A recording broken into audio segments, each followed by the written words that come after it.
Hello friends, welcome to our channel. Friends, మనకు DRDO సంస్థకు చెందినటువంటి ఈ యొక్క ఫైనాన్షియల్ 2024-25కి సంబంధించిన 1 ఇయర్ అప్రెంటిస్షిప్ ట్రైనింగ్ కోర్సుకి నోటిఫికేషన్ అయితే రిలీజ్ చేయడం జరిగిందనమాట.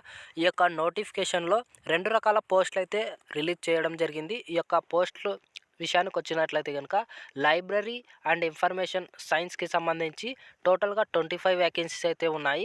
అలాగే ఎడ్యుకేషన్ క్వాలిఫికేషన్ చూసుకుంటే గ్రాడ్యుయేట్ అంటే డిగ్రీలో మీరు library and information science 1 year course చేసినట్లయితే ఈ యొక్క పోస్టులకి అప్లికేషన్ అయితే చేసుకోవచ్చు. అలాగే ఇంకొక క్వాలిఫికేషన్ 12తో పాటు డిప్లొమాలో లైబ్రరీ సైన్స్ 3 ఇయర్స్ డిప్లొమా కనుక చేస్తుంటే మీరు ఈ యొక్క పోస్టులకి అప్లికేషన్ అయితే చేసుకోవచ్చు అనమాట. ఇక్కడ క్వాలిఫికేషన్కి డిగ్రీ ప్లస్ డిగ్రీలో 1 ఇయర్ లైబ్రరీ ఇన్ఫర్మేషన్ సైన్స్ చేసిన వాళ్ళకి 9,000 పర్ మంత్ స్టైఫండ్ అనేది ఇస్తారు.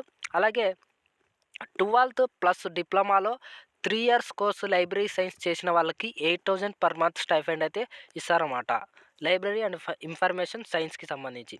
అలాగే రెండవ పోస్ట్ కంప్యూటర్ సైన్స్కి సంబంధించి టోటల్గా 5 వేకెన్సీస్ అయితే ఉన్నాయి. ఇక్కడ క్వాలిఫికేషన్ కనుక చూసుకున్నట్లయితే డిప్లొమాలో కంప్యూటర్ సైన్స్ చేసిన వాళ్ళు ఎలిజిబుల్. తర్వాత ఇక్కడ స్టైఫండ్ కనుక చూసుకున్నట్లయితే 8,000 అనేది పర్ మంత్ అయితే ఇస్తారన్నమాట. టోటల్గా 1 ఇయర్ ట్రైనింగ్ అయితే మనకు ఇవ్వడం జరుగుతుంది.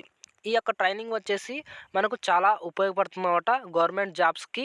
ఈ యొక్క ట్రైనింగ్లో మనకు సర్టిఫికేట్ అనేది ఇవ్వడం జరుగుతుంది. ఆ యొక్క సర్టిఫికేట్కు మనకు కొన్ని మార్క్స్లు అనేది కేటాయిస్తారు. ఆ యొక్క పర్సంటేజ్ అనేది మన భావితరానికి అంటే మనకు జాబ్ రావడానికి అయితే చాలా యూస్ఫుల్ అయితే అవుతుందన్నమాట. అలాగే ఈ యొక్క పోస్టులకు ఏజ్ లిమిట్ విషయానికి కనుక వచ్చినట్లయితే మినిమం 18 ఇయర్స్ నుండి మ్యాక్సిమం 28 ఇయర్స్ వరకు ఉన్న ఏజ్ ఉన్న వాళ్ళైతే అప్లికేషన్ అయితే చేసుకోవచ్చు, జనరల్ వాళ్ళు.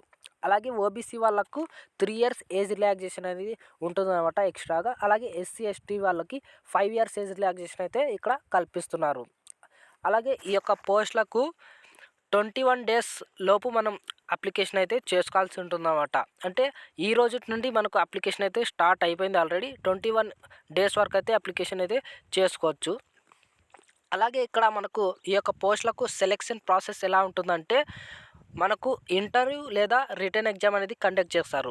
ఈ యొక్క రిటర్న్ అండ్ ఇంటర్వ్యూ అనేది ఎప్పుడు కండక్ట్ చేస్తారంటే ముందు ఎవరైతే అప్లికేషన్ చేసుకుంటారో ఆ యొక్క అప్లికేషన్స్ని ముందుగా షార్ట్ లిస్ట్ అనేది చేస్తారన్నమాట. ఎవరైతే షార్ట్ లిస్ట్ అవుతారో వాళ్ళకు రిటర్న్ లేదా ఇంటర్వ్యూకి అయితే పిలవడం జరుగుతుంది. పిలిచిన తర్వాత వాళ్ళకు రిటర్న్ లేదా ఇంటర్వ్యూ కండక్ట్ చేసిన తర్వాత ఎవరైతే దాంట్లో సక్సెస్ అవుతారో వాళ్ళకు ఆర్డర్ వైజ్గా మెరిట్ అనేది తీసి వాళ్ళకు లిస్ట్ అనేది రిలీజ్ చేయడం జరుగుతుందన్నమాట. ఆ యొక్క లిస్ట్లో ఎవరి పేర్లు అయితే ఉంటాయో వాళ్ళకు ట్రైనింగ్ అనేది ఇవ్వడం జరుగుతుంది. తర్వాత వాళ్ళకు త్రూ ఈమెయిల్ లెటర్ ద్వారా వాళ్ళకు మెసేజ్ అనేది చేస్తారన్నమాట. సెలెక్ట్ అయిన క్యాండిడేట్స్కి ఆ యొక్క మెసేజ్ తీసుకొని మనం అపాయింట్మెంట్ లెటర్ అనేది తీసుకొని మనం అక్కడైతే వెళ్ళి జాయిన్ అయితే అవ్వాల్సి ఉంటుందన్నమాట.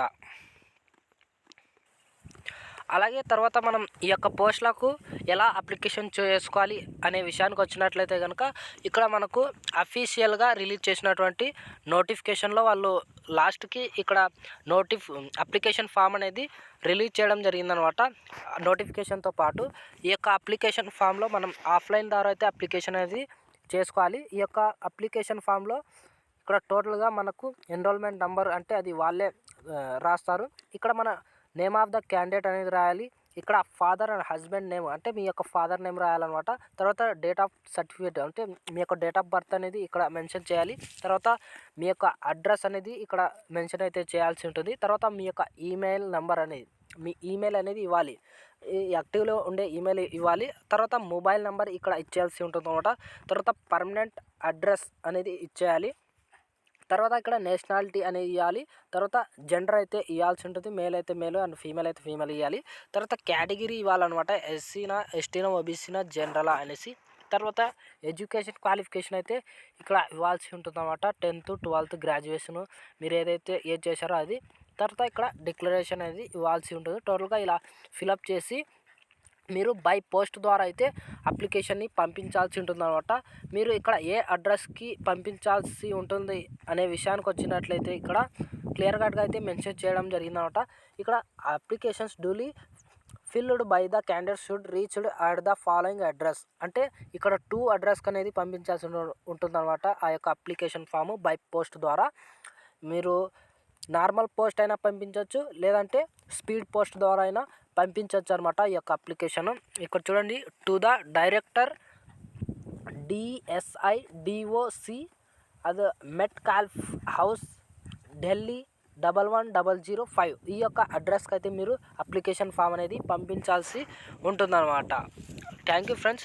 ఇటువంటి అప్డేట్స్ కొరకు మన ఛానల్ను సబ్స్క్రైబ్ చేసుకొని బెల్ ఐకాన్ను యాక్టివేషన్లో పెట్టుకోండి. ఇటువంటి అప్డేట్స్ వస్తూనే ఉంటాయి. అలాగే తర్వాత ఈ యొక్క వీడియోని మీ ఫ్రెండ్స్కి కూడా షేర్ చేయండి, 10 మందికి కూడా ఉపయోగపడుతుంది కాబట్టి. అలాగే కంపల్సరీ లైక్ అయితే చేయండి brother. Thank you friends. Thank you for watching.